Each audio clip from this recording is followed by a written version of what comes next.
Is assembled at the Rose Garden looking for a Blazers victory here in Portland, and we've got all the action for you on 2K Sports. For the Portland Trail Blazers, they come in off a good outing against the Hawks in Atlanta. And their performance, in a word, sensational.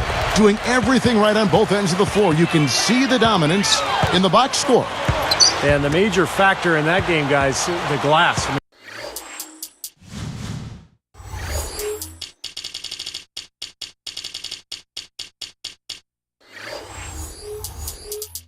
And this team dominated at both ends of the floor. Steve, I think they were just so much more aggressive down low. I mean, they fought hard for position, and then they attacked the ball every time a shot went up. State Farm presents the starting five. A look at who we've got on the floor to begin things for the Indiana Pacers. Granger, Hansbrough, and Hibbert are the front court.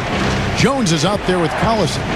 And for Portland, Aldridge out there with Wallace. Then it's Brandon Roy. 5 on the clock. Granger inside the line. And not going to go. He misses the first attempt on the night. Well, the Blazers last year were a middle-of-the-road defensive team, but when you consider all the injuries they had to their front line, it was an impressive accomplishment just to get to where they did. Let's catch up with Doris from the sideline. Guys, I spoke with the head coach of the Pacers. Making sure they control the boards at their own end is the first thing he mentioned to me. He said, nothing frustrates me more than giving up second chance points. And today, I don't want to be frustrated. We'll see, gentlemen. Much appreciated, Doris. Thank you. So, Clark, what does that mean if your man is doing a better job cleaning the paint? Kevin, that basically means you're being out-positioned and out-physicaled and out-hustled, period. Well, Steve, you think about the Blazers over the last decade, they've never been a dominant defensive team. I might even say downright poor until around 2007, 2008, but they've improved in that regard as far as defense goes. To move from a playoff contender to championship contender, their defense is going to have to catch up with their offense. Well, Steve was saying just to be in the top 15 defenses. Here's Collison. Roy Hibbert picking up that last basket. The 10-footer, Hansbrough, that's good. Hansbrough's got his first bucket in this one. On defense, Indiana. They put up a nice win against Utah last time out. And it was a total group effort offensively. That was the key. A great game for the bench guys. Well, one of the things you want from your bench guys is energy and enthusiasm. And when you bring it, you can make an impact on the game. So now that's twice we've seen the offense collapse. That's back-to-back empty trips because of turnover. Yeah, and that's going to be a problem because now all of a sudden you start turning the ball over, you lose all offensive rhythm and flow. Now here's Hibbert, averaging 13 points a contest. Clock at 4. Expanding his range. Can't hit. And the Blazers the other way. This is the second time they've matched up against Indiana. Now, the last meeting was a successful one. They were very sharp defensively, causing a lot of turnovers, and that swayed the game in their favor. And that one's good. Now, they'll take as many of those high-percentage shots as they can get, guys. Collison kicks to Granger. Passes to Hansbrough. Granger with the ball. Coming off a stellar performance against Utah. Jones. He kicks to Collison. There's the triple. Shot misses. Portland leading.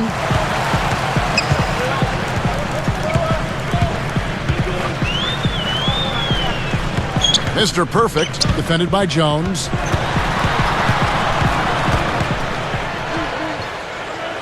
Cool hands.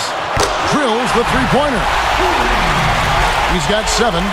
What an easy win for him last time. As Steve mentioned, Clark, the turnover differential was a major factor. Yeah, I call it disruptive in a word from the defensive standpoint. They were all over him the whole game.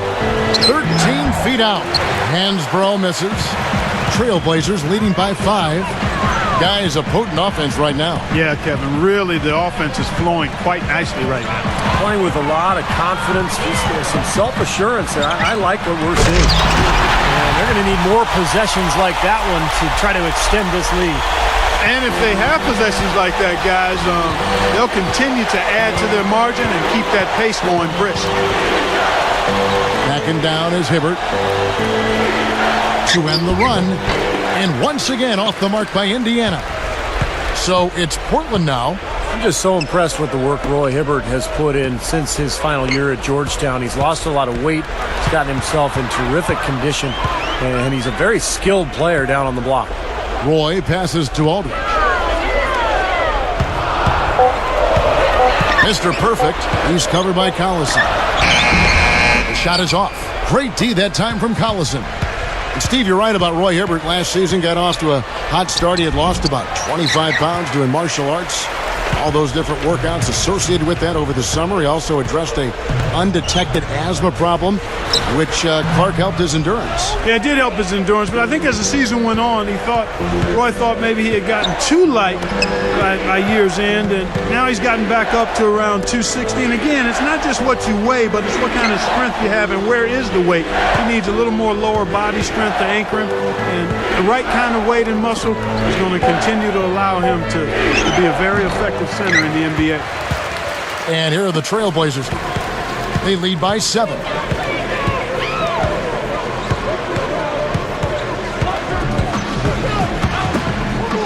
On the wing, Wallace, covered by Hibbert. Wallace. Roy from outside. That's good. One thing you know when it comes to Nate McMillan as a coach, his teams are very disciplined and deliberate. He's a bit of an anti-run and gun guy as he preaches more ball control and making the smart play than forcing the tempo. Now we get a chance to check out the standings out west. Already we're in December. You look at Portland. Right now they're off to a fast start. First place in the conference. And of course Dallas, a game behind. Well, I think for Portland, they've caught a lot of folks off guard. I mean, they've made a big-time leap forward. Yeah, they sure have. They've made great strides since last season, and give them credit. I mean, they've worked hard. They've earned this, and I think they've done it through a really aggressive team play. They've been selfless in their approach, and they've worked. I mean, they have worked really hard to get to this point. And here's Jones. Brandon Roy getting his 3 to go. Here's Granger. No good again that time. Going back to McMillan, Steve, that is a bit of how he played as a player. I mean, he also liked defense, too. I know that. Yeah, he was a tough player, smart, very heady point guard during his playing days, and really made his mark in Seattle playing under George Karl. He's one of Karl's all-time favorite players. Well, they're scoring efficiently. They look very focused at the offensive end.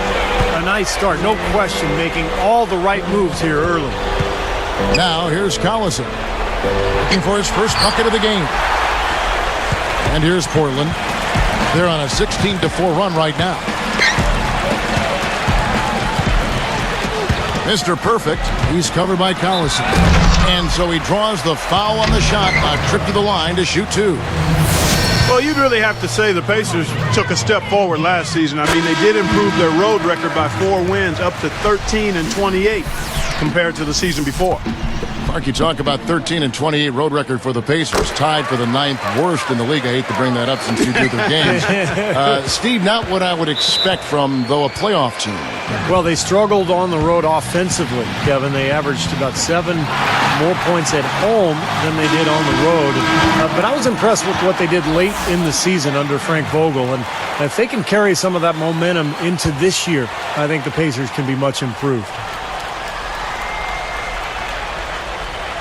Here's Collison. 14 points from him the last game against the Utah Jazz. Wallace against George. Ball's knocked loose. It's taken away by Wallace. That's just horrible decision. You got to be more patient with the ball. Impressive offensive execution to this point. That's what's gotten them this lead. Well, it's paid off on the scoreboard. The fact that they've been together and productive offensively. Now here's Jones. He definitely had a good game in their win against the Jazz. George dishes to McRoberts. The feed to Collison. Trying to get back on track. That doesn't go either for Collison. Well, that's a warm-up jumper there. I mean, when you're a pro, you can't make excuses for missing that one. Cool hands. He's covered by Collison. Wallace misses. Boy, I'm shocked he didn't make that one. He usually knocks that one down with ease. Now, here is George. He's guarded closely. Backing down is Hibbert. Picked up by Aldridge. 6 to shoot. Collison against Matthews. And the Pacers can't get it to go. This is really ugly, guys. I mean, he can't get anything to go. And Jones pulls it down. Pacers trail by 16. Guys, they've been getting it done. They sure have been. I mean, really looking good and sharp offensively. Yeah, knocking down the open shots and really getting a nice flow to their game. Here is McRoberts. Now George. From deep three-point range, can't get it to go. Yeah, again, iffy shot selection there. Defender draped all over him. Well, you got to understand who's guarding you in that situation. I mean, if he's on you tight, you can't just rise up and try to shoot over the top. No one covering.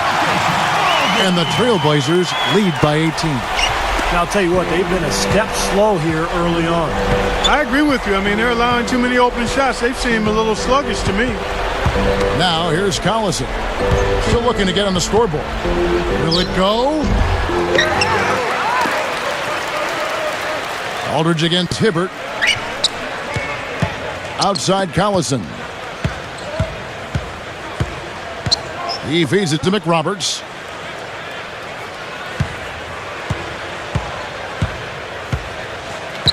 Back to Collison. Goes back up.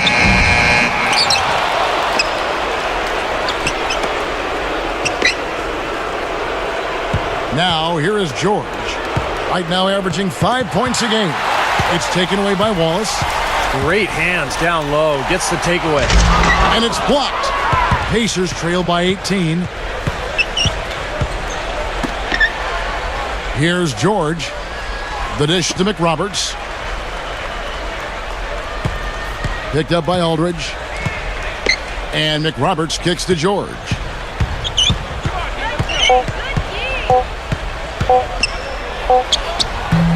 Can't hit. And the Blazers the other way. Total domination on the glass by them so far. Well, the anticipation has been outstanding, exquisite. I mean, it seems like they've got an extra sense as to know where the ball is coming off. Great start here early on, but they've got to continue to play well to maintain that lead. Boy, I tell you what, really nice start for them here, guys. Getting after it at both ends of the floor, you got to like that. Now, here is George. Looking for his first bucket of the game. It's taken away by Wallace. They've been awfully casual with the ball here, guys. Too many mistakes. And 3 of them less than halfway through the first quarter, Steve. I mean, they've got to address that, and I think it's just a matter of concentration. And here's George.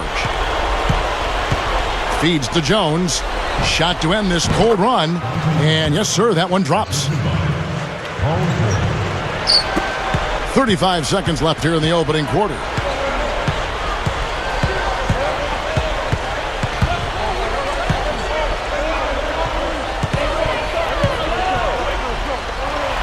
Cool hands. Defended by George. Up with it.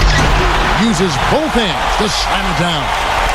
They built an early lead here, really pushing ahead. Well, they got a huge advantage, points in the paint, Steve, and they're attacking early, so taking advantage of scoring in close. Now, here's Collison. Averaging 14 points a game. Can't connect from 13 feet out. 1 second left. Cool hands. Got it off in time, but it's no good. And the buzzer sounds to end the first, and we've got a blowout underway here.